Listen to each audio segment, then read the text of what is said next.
Welcome to the next module. In this module, we will be dealing with nanomaterials and instrumental methods of analysis. First, we'll see nanomaterials. A nanometer means 1 million of a millimeter. So 1 nanometer is equal to 10 raised to minus 9 meters. 1 million of a millimeter means approximately 100,000 times smaller than diameter of a human hair. So physical and chemical properties of materials gradually change with decreasing particle size.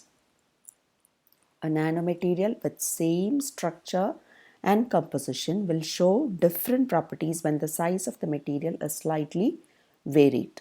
And when the material reaches the nanoscale range, it will exhibit different physical and chemical properties because nanomaterials in the nanoscale range, they are governed by quantum mechanics, whereas bulk materials follow Newtonian principles. Nanomaterials can be defined as materials having size in the range 1 to 100 nanometers, at least in one dimension, that is lengthwise, widthwise, or heightwise. And nanotechnology means it is the study of all the phenomena and processes involved in synthesis, properties, and applications of nanostructures and nanomaterials. Now we'll see the physical properties of nanomaterials. First is surface area. Nanomaterials have smaller dimensions. Because of smaller dimensions, they have extremely large surface area to its volume ratio. From the figure, it is clear that for this volume of the bulk material, when it is converted to smaller sized particles, surface area is found to increase. Hence, the properties like catalytic activity, adsorption, chemical reactivity, etc., which are based on surface area, is found to increase. Therefore, nanoparticles, they have these properties much higher than that of the bulk material. Now, electrical properties. You know, in conductors, there is no gap between the valence band and the conduction band, because in case of metals, which are good conductors of electricity, there is overlapping of orbitals because billions of atoms are present. Therefore, valence band and the conduction band in the bulk metals, they'll be overlapped.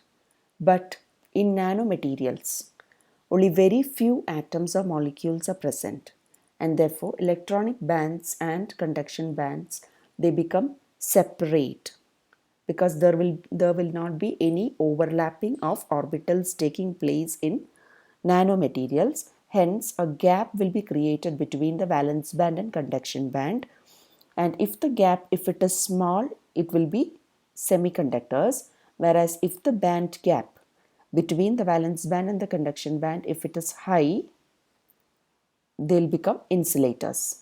Therefore, in nanomaterials, as there is no overlapping of orbitals taking place because of the lesser number of atoms or molecules present, what happens, metals which are good conductors in the bulk state, they become semiconductors or insulators when their size is decreased to nano level. Now, optical properties. When light hit the surface of metal particle, electrons present on the surface, they'll start oscillating back and forth in a synchronized way. And this effect, it is known as Surface Plasmon Resonance, abbreviated as SPR. Now, depending upon the frequency of oscillation, these resonating electrons, they'll capture radiation of different wavelength and they exhibit unique colors when compared to bulk material. So, for example, bulk gold, it is yellow in color, whereas colloidal gold is ruby red. It exhibits ruby red color because of this surface plasmon resonance. Similarly, silicon in the bulk state, it is found to be white, whereas nanosilicon, it is found to be red in color. These are the optical properties that are exhibited by nanoparticles.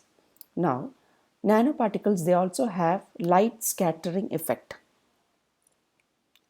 Because of the smaller size, most of the incident light, they get scattered or reflected back. And this property, it is made use of in sunscreen lotions. So for example, titanium dioxide nanoparticles, they are used in sunscreen lotions because they have the capability of reflecting back the UV radiations and thus protect the skin.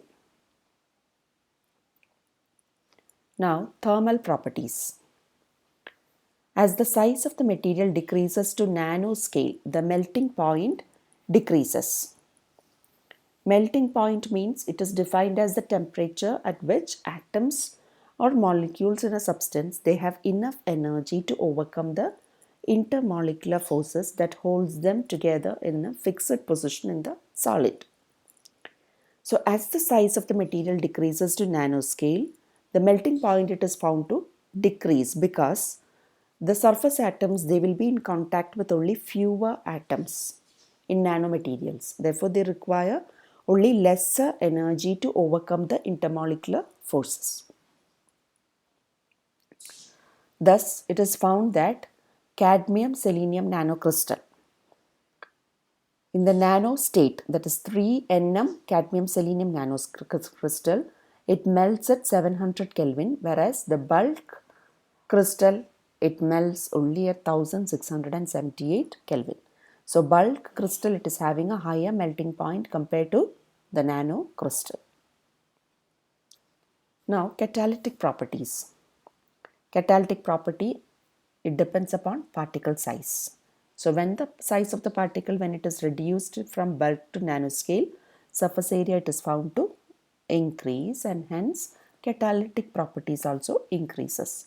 See, bulk gold, it is catalytically inactive, whereas nanoparticles of gold, they are catalytically very active and they are used for selective redox reactions. Now, synthesis of nanomaterials. Nanomaterials, they can be synthesized by two methods. One is top-down approach and the other is bottom-up approach. Top-down approach, it refers to slicing or successive cutting of bulk material to get nano-sized particle.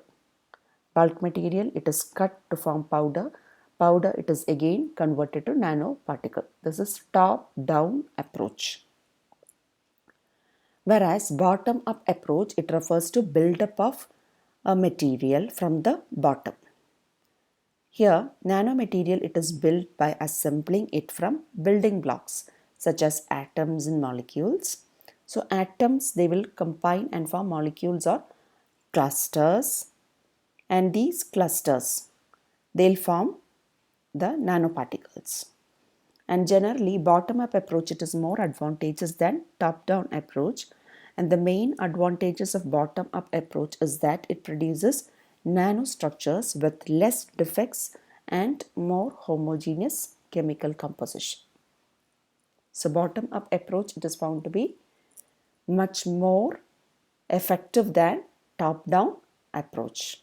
And here in bottom-up approach, there will be a reduction in Gibbs free energy because molecules, they'll be more stabler than atoms. So when molecules are formed from atoms, there will be decrease in Gibbs free energy. That means stability is increased.